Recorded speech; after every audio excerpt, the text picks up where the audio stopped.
ADCBയുടെ zero balance account നമ്മൾ പല ആളുകളും യൂസ് ചെയ്യുന്നതാണ്. ഇപ്പോഴത്തെ പുതിയ നിയമപ്രകാരം ADCB ചില മാനദണ്ഡങ്ങൾ മുന്നോട്ട് വെച്ചിട്ടുണ്ട്.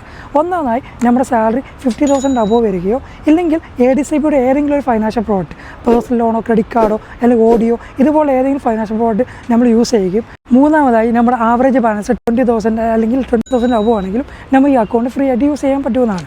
ഇനി നിങ്ങളുടെ സാലറി 15,000 ബിലോ ആണ്, അഥവാ 3,000 2,000 1,500 ആണ്, നമ്മുടെ ഫൈനാൻഷ്യൽ പ്രോഡക്റ്റുകളൊന്നും കയ്യിലില്ല ADCBൻ്റെ, അങ്ങനെയാണെങ്കിൽ 25 dirhams ആണ് ചാർജ് ചെയ്യുന്നത്. ഇനി സാലറി ഒന്നും വരുന്നില്ല, 20,000 മിനിമം മെയിൻറ്റെയിൻ ചെയ്യാൻ പറ്റുന്നില്ല എന്നുണ്ടെങ്കിൽ 100 dirhams ആണ് ചാർജ് ഈടാക്കുന്നത്. ഇനി നിങ്ങൾക്ക് ഫ്രീ ആയിട്ട് യൂസ് ചെയ്യാൻ പറ്റാവുന്ന ചില ബാങ്കുകളുടെ അക്കൗണ്ടുകളാണ്. ഒന്ന് ഷാർജ ഇസ്ലാമിക് ബാങ്കിൻ്റെ ഡിജിറ്റൽ അക്കൗണ്ട്, 2 എം ബാങ്കിൻ്റെ M bank account, 3 FIBൻ്റെ iSaver account, ഇതേപോലെ സീറോ ബാലൻസ് അക്കൗണ്ട് നമുക്ക് യൂസ് ചെയ്യാവുന്നതാണ്. ഇതിന് പുറമെ ബാങ്ക് ഓഫ് ബറോഡയുടെ WPS അക്കൗണ്ടും അതേപോലെ തന്നെ അതീ ബാങ്കിൻ്റെ സീറോ ബാലൻസ് അക്കൗണ്ടും മാർക്കറ്റിൽ അവൈലബിൾ ആണ്.